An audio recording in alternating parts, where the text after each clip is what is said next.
에어컨 박사 TV. 자, 여러분 안녕하십니까. 오늘은 우리가 에어컨을 설치를 하다가 보면 뗄래야 뗄 수 없는 냉매에 대해서 잠시 좀 알아보고 넘어가도록 그렇게 하겠습니다. 자, 냉매란 무엇인가? 냉매는 저온의 물체에서 열을 빼앗아서 고온의 물체로 열을 운반하는 매체를 통칭해서 냉매라고 합니다. 물론 이제 이 냉매는 자연계의 냉매가 있고 우리가 인공적으로 만들어 사용하는 냉매가 있습니다만, 여기에서는 에어컨과 냉동기에 관해서만 이제 서술하도록 그렇게 할게요. 제가 이제 주로 냉동기와 시스템 에어컨을 설계하고 시공하기 때문에 그렇습니다. 그 다음에 이제 냉매의 변천사를 보면 이제 우리가 좀 알고 넘어가야 될 게 이제 이런 것들입니다. 실제로 그 에어컨과 냉동기가 많이 개발되면서 냉매 또한 많은 변천을 하였죠. 아시다시피 옛날에 그 우리가 사용하던 냉장고, 그 다음에 창문형 에어컨 같은 경우에는 지금 CFC 계열을 주로 사용을 했습니다. 냉매의 대부분은 대기 환경과 인체에 악영향을 미칩니다. 우리가 지금 편리하게 사용하고 있는 에어컨, 냉장고, 냉동기는 참 문명의 이기죠. 우리가 많이 연구하고 문명이 발달되면서 그에 따른 많은 기계들이 이제 발전을 하고 있는데, 이 기계들이 100%다 인간에게 좋은 점만 주는 게 아니고 악영향을 미칠 수 있습니다. 근데 이제 그 악영향을 약간 미치더라 그래도 우리 인간이 살아가면서 발전을 해야 되기 때문에 이렇게 이제 기계를 만드는데, 그래도 필요 최소한의 악영향을 미치는 어떤 그 기계를 만들고 거기에 되는 부속품들을 써야 되지 않겠습니까? 지금 냉매의 대부분이 대기 환경과 인체에 악영향을 미친다고 합니다. 그래서 유엔 환경계획에서는 1980년 9월 15일 날에 몬트리올 프로토콜을 채택하여서 1989년 1월 발표를 하였습니다. 여기 이제 유엔에 가입된 나라들이 다 만장일치로 지금 오존층을 파괴하는 냉매를 규제를 좀 하자 해서 채택한 그런 몬트리올 의정서입니다. 이게 1987년도 9월 15일 날에 체결되었다고 합니다. 자, 냉매는 제1세대 CFC 계열 염화불화탄소, 그 다음에 제2세대 HCFC 수소염화불화탄소, 제3세대 HFC 수소불화탄소, 제4세대 HFO 이거는 좀 생소하죠. 수소불화 올레핀, 이 정도로 구분이 되는데, 오늘 중점적으로 좀 다뤄볼 게 지금 이렇게 쭉 1세대, 2세대, 3세대, 4세대 이렇게 개발이 되지 않습니까? 오늘은 HFO, 이제 수소 불화 올레펜에 대해서 좀 이제 알아보도록 그렇게 하겠습니다. 자, 먼저 냉매 계열을 어떻게 부르는지, 계열이 뭔지에 대해서 한번 좀 알아보겠습니다. 분자식하고는 조금 다른데요. 분자식은 복잡합니다.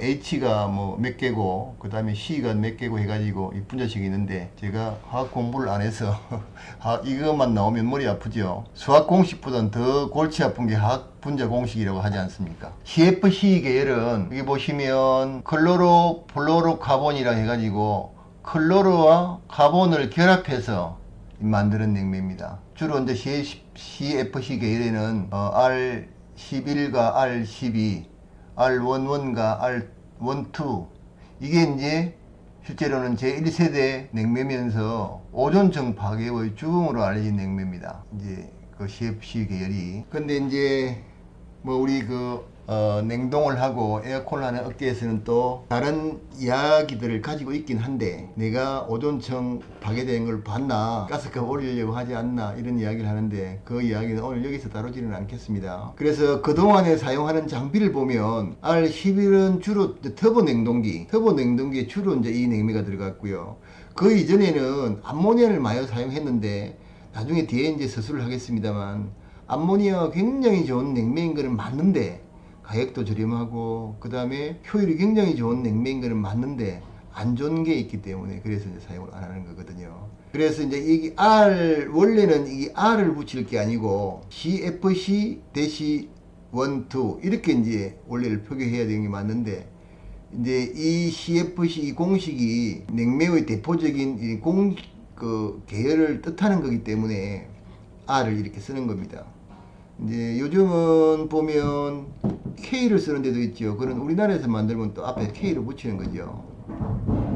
이제 그 이전에 자동차에는 이걸 썼어요. 자동차에는 R12 이거 냉장고에 들어가는 이 냉매를 다 사용했습니다. 근데 이제 더 이상은 이걸 생산하지도 않고 더 사용도 이제 못하게 하죠. 그래서 이런 장비들은 전부 다 R134A로 다 대체가 다 되었어요. 이미 에어컨이 잘 작동을 하지 않아서 자동차 정비 공장에 가면 가스를 사용합니다. 이 냉매를 사용합니다. 근데 이제 우리처럼 그렇게 뭐 가스를 빼내고 뭐 진공을 다른 기계를 가져와서 잡고 또 가스를 저울에 달아 넣고 이래 하는 게 아니고요. 이제 냉매를 넣는 기계들이 잘 만들어져 있어요. 그래서 이제 그 기계로 진공도 저장으로 잡고 진공 잡고 나면 그냥 냉매를 필요한 만큼을 딱 달아서 자기가 넣고 나면 스톱을 하고 이러는 이제 좋은 기계들이 있습니다. 그런 기계들을 사용하는 것 뿐이지 R134A 이 냉매를 사용합니다. 이미 R11과 R12를 사용하던 모든 기계들은 R134A로 전부 다 대체가 다 되었다고 보시면 되겠습니다. 자, 그 다음에는 HCFC 계열 하이드로플로로카본 이 냉매에 대해서 한번 알아보겠습니다. HCFC 계열 대표적인 가스가 투투죠. 이제 이렇게 생겼습니다. 투투 냉매를 한번 잠시 볼까요? 이렇게 생겼습니다. 투투. 이제 R 투투라고 하기도 하고, 지금은 이제 우리나라에서 후성에서 만드는 K2도 같은 종류라고 보시면 됩니다. 지금도 많은 냉동기 쪽, 그 다음에 간단한 에어컨 쪽, 한 10 몇 년 이전에 개발되어서 판매된 에어컨은 지금도 이제 이 냉매를 많이 사용하고 있어요.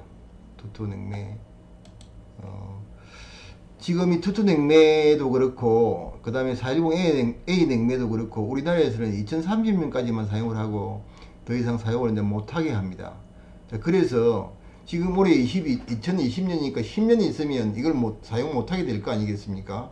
그러면 우리가 그동안에 사용하고 해왔던 R22나 R410 이런 냉매가 이제 대체가 되어야 되기 때문에 제가 오늘 이렇게 이제 영상을 하나 만들고 있습니다. 주로 이제 R22는 가정용 에어컨이나 소형 냉동 창고에서 주로 사용해 왔습니다. 하지만 그와 이제 비슷한 냉매인 R123, R124도 있죠. 예. 그 다음에 위에 그 HCFC, 이게 또 잘 못 적었네. HCFC의 냉매도 오종층 파괴의 죽음으로 국내의 에어컨 업체에서는 HFC 하이드로플로로카본 이 냉매, 즉 이제 HFC 계열인 R410A를 주로 사용합니다. 지금 국내에서 지금 생산하고 있는 에어컨이 전부 HFC 계열인 R410A를 사용합니다. R410A는 혼합 냉매거든요. 공조비가 R125 50%, R32 50% 해서 50% 이제 그러니까 공조 비율이 50대 50으로 들어가 있는 냉매거든요. 그래서 우리가 투투만큼 그렇게 이제 가스를 넣으면 안 되고, 넣는 방식이 좀 다르죠. 이게 이제 기체에서는 이게 공조비가 틀려질 수가 있으니까 액상으로 저울에 이제 달아서 넣는 방법이 있죠. 여기 보시면 우리나라 후성에서 만드는 K410A라고 되어 있죠. 요거는 이제 K는 우리나라 약자를 해서 410A다 이렇게 이제 보시면 되겠습니다. 자, 그러면 차세대 냉매는 뭐가 될까요? 아직 저는 지금 감을 좀 못 잡고 있긴 한데요. 지금 냉매를 주로 이제 이렇게 만들어내는 미국의 두편 두편사에서 뭔가 만들고 있지 않겠습니까? 이 두편에서 옛날에 그 한번 오존층이 파괴가 되냐 안 되냐에 대해서 뭐 논문이 막 오가고 했던 그 두편사에서 뭔가 지금 만들고 있을 거라는 생각이 듭니다. 우리나라에도 여기 뒤에 보시면 2030년까지 이 사용을 못하면 지금 이 냉매도 사용 못하고 이 냉매도 사용 못하고, 그렇다고 해서 우리가 에어컨을 달지 않을 수는 없지 않습니까? 그래서 그렇다면 반드시 무슨 냉매가 나올 거라 생각이 들어집니다. 하지만 우리가 이 신냉매를 우리가 뭐 사용하고 싶다고 해서 사용할 수 있는 건 아니니까 에어컨 메이커 측에서 냉매를 만들어내면 냉매를 사용하면 그 냉매의 지침서에 따라서 우리가 설치를 해야 되기 때문에 우리의 선택지는 없죠. 다만 이렇게 미리 제가 이렇게 영상을 찍는 거는 좀 변천을 알아두시면 스트레스가 좀 덜해요. 한 5, 6년 전에는 우리가 다 410A가 나오기 전에 우리가 다 R22를 사용했지 않습니까? 20kg짜리 이 모델을 사용했죠. 대부분이 이걸 사용했습니다. 이 모델을 이 모델을 사용했는데, 근데 지금은 비율 자체가 이거보다도 우리가 이걸 훨씬 더 많이 사용을 해요.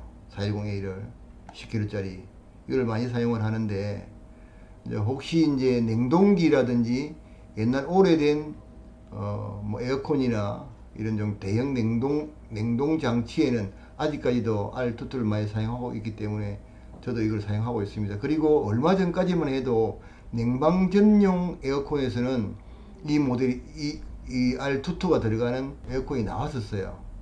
지금은 뭐 전량 안 나온다고 하니까 뭐 앞으로 10년 남아있으면 지금쯤은 모든 냉방기, 그 다음에 에어컨 이런 걸 다 바꿔야 되지 않겠습니까? 기계 자체를. 그래야지만 2030년에 우리가 R22나 R410을 다 못 쓰게 되면 그때는 완전 다른 냉매로 넘어가야 되겠죠. 그래서 우리가 R22를 사용할 때는 이제 뭐 냉매 보충이라는 단어를 그냥 쉽게 사용을 했었죠.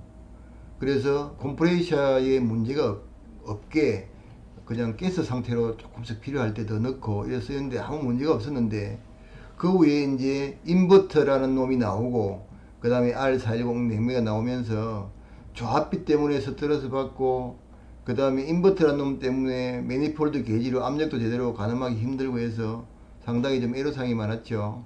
물론 이제 경험이 많은 사람들은 뭐 410도 매니폴드 게이지를 가지고 뭐 할 수 있다는데, 저는 이거를 100% 잘 할 줄 모르니까 저는 못하는 걸로 그렇게 하시면 되겠습니다. 자, 그 다음에 우리가 이제 그 뭐 이런 거 있죠. 몬트리올 어정서고 교토 어정서 이에 대해서 다 알면 좋겠지만, 우리는 현장에서 에어컨을 설치를 하고 필요할 때 냉매를 넣고 그 냉매를 관리하는 입장에서는 이제 우리가 이 어정서를 뭐 기본적으로만 알고 있으면 됩니다.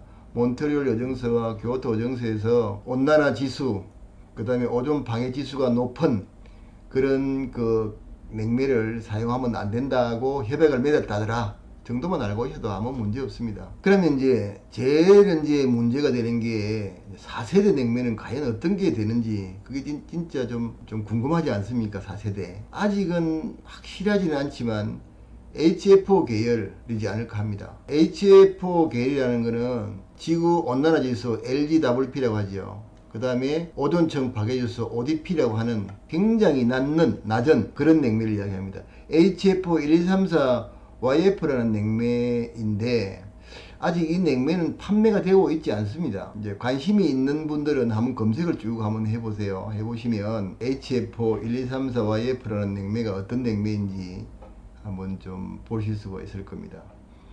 지금 LG전자에서 그 일체형 시스템 보일러를 얼마 전에 개발해서 만들어냈지 않습니까? 일체형 보일러는 쉽게 말해서 그냥 그 안에서 모든 사이클이 이루어져서 뜨거운 난방수와 그 다음에 급탕을 만들어서 그냥 파이프를 통해서 보내준다는 거죠. 물론 이제 필요하면 탱크를 만들어서 물을 저장했다가 필요할 때 쓸 수 있게끔 하는 방법도 있지만, 일단 거기에 들어가는 이 시스템 보일러는 R32, 이게 R32가 두 가지 냉매가 혼합이 되어 있는 겁니다. 이것도 R32가 지금 제가 정확하게는 어떤 냉매가 410A하고 134A와 410A가 혼합된 냉매인데 공조비는 제가 잘 모르겠습니다. 아직까지 우리가 이거를 제대로 많이 쓰지 않기 때문에 정확하게는 모르겠는데 출시되었습니다. 그래서 이 뒤에 보시면 디플로트 메탄이라고 되어 있지 않습니까? 근데 이게 이 R32 냉매가 굉장히 그 취급을 잘 해야 되는 냉매이거든요. 메탄, 우리가 흔히 알고 있는 메탄가스, 그 가스이라는 물질을 쓰기 때문에 굉장히 좀 이 관리하기가 좀 신중을 기해서 해야 되는 물질입니다. 그래서 우리가 LG전자에서 시스템 보일러를, 저도 이제 시스템 보일러를 설치할 수 있는 자격증이 있는데요. 문자 메시지를 온 거 보면 굉장히 그 세밀하게 잘 적어 놨습니다. 내가 만일에 가스를 지급하는 그 장소에서 문을 다 열어서 환기를 시키고, 만일 냉매가 빠져 있으면 뭐 얼마 동안 환기를 다 시킨 다음에 이제 불때를 대라 뭐 이런 게 있거든요. 이제 앞으로 R32 계통의 시스템 보일러를 설치하시는 분들은 이거 좀 잘 숙지하셨다가 그 만일의 사태에 대비를 해야 되겠죠. 뒤에 보면 메탄이라는 게 들어가 있습니다. 그 다음에 R32 위험성에 대해서 한번 좀 더 이야기를 하자면, R32는 LGWP, 여기 L은 이게 원래는 소문자로 써야 되는데, 저온난화 지수, 요 소리 한번 들어볼까요? 소리가 안 나네요. 소리가. 저온난화 지수, 요걸 보면 소리가 나나? 요것도 안 납니다. 그 다음에 ODP, 오존층 파괴지수를 이제 따지는 건데, 이게 굉장히 현저하게 낮다고 이야기하거든요. 근데 이게 이제 조금 전에 말씀드렸다시피, 여기 이제 그 메탄이 들어가 있기 때문에 굉장히 조심을 좀 해야 돼요. 이게 지금 아시다시피 여기 메탄이 들어가 있기 때문에 취급에 굉장히 주의해야 되기 때문에 아마 다른 냉매가 나오지 않을까 하는 생각이 듭니다. R30의 인화성이 굉장히 높아요. 그 4세대 주력 냉매로 자리 잡을 이 냉매는 R452B 요거 모델이 되지 않을까 생각합니다. 저는 뭐 잘 모르겠습니다. 제가 이 냉매의 전문가는 아닌데, 제가 반드시 10년 후면 이 지금 우리가 기존에 쓰고 있는 냉매를 사용하지 못할 거라고 보면, 뭔가 메이커 측에서나 어디서나 지금 뭔가를 개발하고 있을 것이다 궁금해서 여기저기 좀 이렇게 서핑을 좀 해봤어요. 근데 아마 내 생각에는 R32가 냉매로서는 좋은데,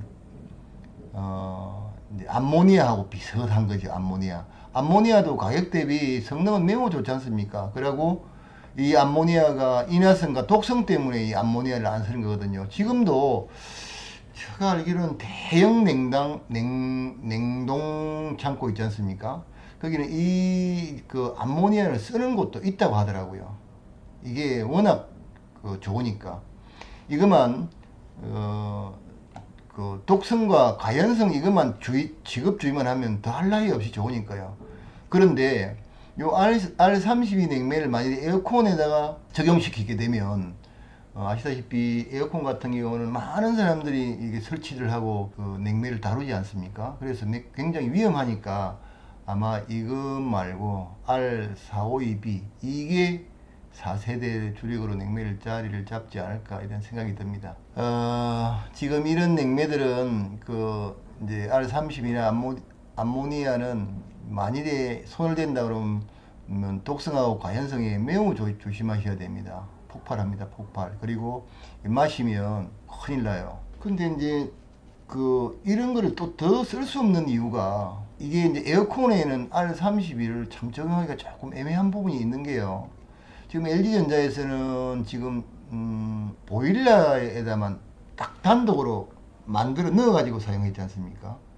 그런데 우리가 에어컨을 설치를 하게 되면 실외기부터 배관을 쭉 타고 실내까지 다 들어오지 않습니까? 그게 만약에 그 집에 아니면 사무실에 화재가 났을 경우에 일정한 온도가 되어서 에어컨이 이제 녹아내리고 냉매가 터지면 요 독성과 이 독성하고 과연성 때문에 매우 불리하리라 생각이 됩니다. 그래서 제가 R452B가 아니겠나 이렇게 생각합니다. 그래서 이제 앞으로 이 냉매가 좀 바뀌면 하루아침에 급하게 바뀌지 않더라고요. 제가 그 410, 그러니까 투투 냉매에서 410 냉매로 바뀔 때를 이렇게 보니까 서서히 좀 바뀌었어요. 그래서 아마 앞으로 내 생각에는 한 1, 2년 내로 이 냉매, 아무튼 온난화 지수가 매우 낮고 오존층 파괴 지수가 매우 낮은 새로운 냉매가 개발되어서 이제 우리 에어컨에 적용이 되지 않을까 이런 생각이 듭니다. 지금 우리가 초창기에는 히트펌프라는 에어컨이 없었지 않습니까? 우리나라에. 들어온 지가 해봐도 뭐 불과 한 20년밖에 안 돼요. 시스템 에어컨에 들어서 냉난방기, 히트펌프 방식의 냉난방기가 나온 게 그 이전에 잠시 있었다고 하는데 효율이 너무 안 좋아가지고 쓰지도 못하고 다 폐기시켰다고 하지 않습니까? 그래서 이게 이제 좀 압력이 높고 안정성만 있으면 이게 R32와 뭐와 이렇게 공조비를 만들어서 아마 사용하지 않을까 하는 생각도 듭니다. 지금 410A도 과연성은 없어도 독성은 매우 강해요. 화재가 났을 때 이 가스가 같이 붙으면 그거 흡입하면 딱 흡입하는 순간에 그냥 딱 숨 막혀요. 제가 한번 이거 큰일 날 뻔했습니다. 그래서 아마도 이 모델이 주력이 되지 않을까 하는 생각인데, 혹시 궁금하시면 인터넷으로 R452B 요걸 한번 검색해 보시고 그냥 뭐 알아두시면 좋지 않습니까? 어느 날 갑자기 뭐 가스가 딱 바뀌었는데 452B가 뭐야? 그때부터 이제 찾아서 이렇게 취급해야 되겠구나가 아니고 미리 좀 공부를 해 두시면 좋지 않을까 해서 오늘 이렇게 영상을 하나 만들어 봤습니다. 자, 구독자 여러분, 요즘 신종 코로나 바이러스 때문에 굉장히 힘드시죠? 저도 그 집 영업을 하러 어저께도 지금 강남을 갔다 왔는데, 어디라고는 동선은 정확하게 밝히지 않았는데 저도 강남에 왔다 가는데, 강남을 내가 몇 바퀴 빙빙 돌고 여기저기 갔다 왔는데 참 걱정됩니다. 폐질환은 한번 이렇게 앓게 되면 재생이 되지 않는다 그러네요. 이제 완치가 되어도. 그래서 마스크 꼭 하시고 이제 개별 위생에 좀 신경을 써서, 절대로 제 영상을 보시는 우리 구독자님들, 그리고 혹시 이제 검색을 해서 들어오셔서 영상을 보시는 분들, 아무 일도 없기를 바랍니다. 빨리 날씨가 따뜻해서 이 신종 중국에서 발현한 코로나 바이러스가 빨리 좀 물러가고 빨리 좀 안정이 되었으면 좋겠습니다. 요즘 사람 만나기도 겁나요. 자, 오늘 긴 시간 영상 봐주셔서 감사합니다. 또 좋은 영상으로 다시 돌아오겠습니다. 가능하시면 구독, 좋아요, 요 위에 이제 딸랑딸랑 벨 오는 거 있지 않습니까? 요거 한 번씩 눌러주시면 제가 좋은 영상을 찍어서 올릴 때 바로바로 받아서 보실 수가 있습니다. 자, 감사합니다. 좋은 저녁 되십시오.